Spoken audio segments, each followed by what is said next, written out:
थे जटायु। ये देखिए ये दिव्य तस्वीरें ये भी कही जाएंगी क्योंकि ये जो श्रमिक हैं, जो ये श्रमिक हैं, ये वो श्रम साध्य लोग हैं जिन्होंने इस मंदिर के निर्माण में भाग लिया है और प्रधानमंत्री नरेंद्र मोदी उन पर पुष्प वर्षा कर रहे हैं। यही बात प्रधानमंत्री को बाकियों से अलग करती है, ये भाव बताता है। जो नींव के पत्थर हैं, जिन्होंने दिन रात मेहनत कर कर सर्दी बरसात ठंड में गर्मी में जो इस तरह से मेहनत की है और ये भव्य राम मंदिर का निर्माण किया है, यही असली नींव के पत्थर हैं। और अभी ये श्रम देवता है। हम दूरदर्शन पे भी हमने इनके कई इंटरव्यूज दिखाए श्रमवीरों के, और ये लोग जो बातें बताते थे कि जब अपने गांव में लोग जाते थे और कहते थे कि हम अयोध्या में राम मंदिर का निर्माण का कार्य कर रहे हैं, तो गांव में इनके पैर लोग छूते थे।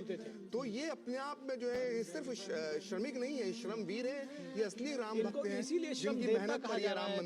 राम मंदिर खड़ा हुआ। प्रखर इनको इसीलिए श्रम देवता कहा जा रहा है। और सच में ये एक जो चलन और ये जो भाव जिसमें कहते हैं ना कि जाकी रही भाव। मां सबरी तो कब से कहती थी राम आएंगे।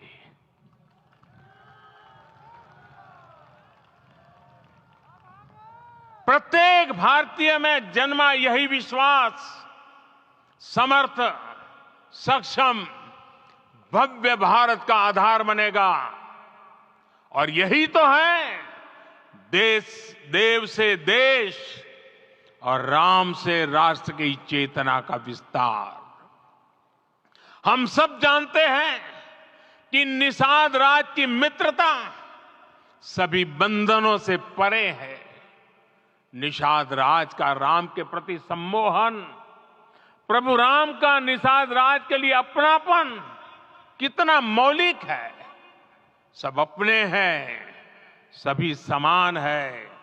प्रत्येक भारतीय में अपनत्व की, बंधुत्व की ये भावना समर्थ, सक्षम, भव्य दिव्य भारत का आधार बनेगी।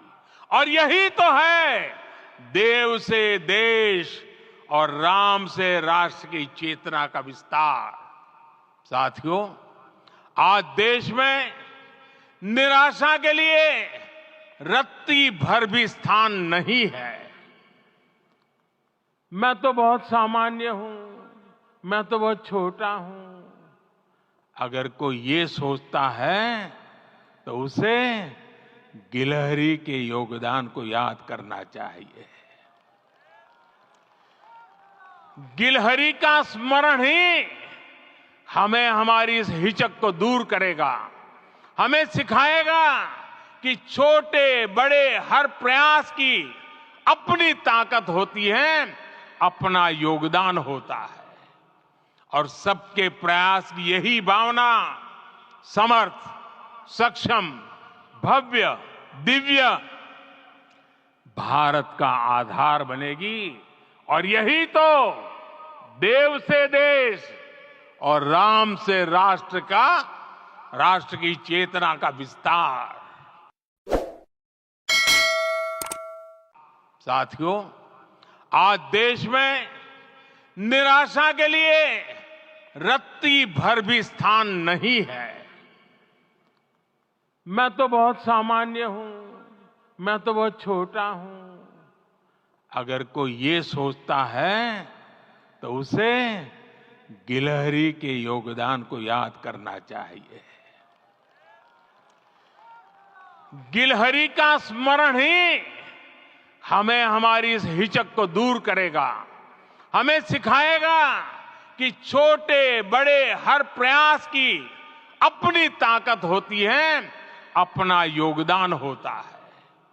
और सबके प्रयास की यही भावना समर्थ, सक्षम, भव्य, दिव्य भारत का आधार बनेगी। और यही तो देव से देश और राम से राष्ट्र की चेतना का विस्तार। थे जटायु। ये देखिए ये दिव्य तस्वीरें ये भी कही जाएंगी क्योंकि ये जो श्रमिक हैं, जो ये श्रमिक हैं, ये वो श्रम साध्य लोग हैं जिन्होंने इस मंदिर के निर्माण में भाग लिया है और प्रधानमंत्री नरेंद्र मोदी उन पर पुष्प वर्षा कर रहे हैं। यही बात प्रधानमंत्री को बाकियों से अलग करती है, ये भाव बताता है। जो नींव के पत्थर हैं, जिन्होंने दिन रात मेहनत कर कर सर्दी बरसात ठंड में गर्मी में जो इस तरह से मेहनत की है और ये भव्य राम मंदिर का निर्माण किया है, यही असली नींव के पत्थर हैं। और अभी ये श्रम देवता है हम दूरदर्शन पे भी हमने इनके कई इंटरव्यूज दिखाए श्रमवीरों के, और ये लोग जो बातें बताते थे कि जब अपने गांव में लोग जाते थे और कहते थे कि हम अयोध्या में राम मंदिर का निर्माण का कार्य कर रहे हैं, तो गांव में इनके पैर लोग छूते थे। तो ये अपने आप में जो है सिर्फ श्रमिक नहीं है, श्रमवीर है, ये असली राम भक्त हैं, इसीलिए श्रम जिनकी देवता मेहनत कहा पर जा ये रहा है। राम मंदिर खड़ा हुआ। प्रखर इनको इसीलिए श्रम देवता कहा जा रहा है। और सच में ये एक जो चलन और ये जो भाव जिसमें कहते हैं ना कि जाकी रही भावना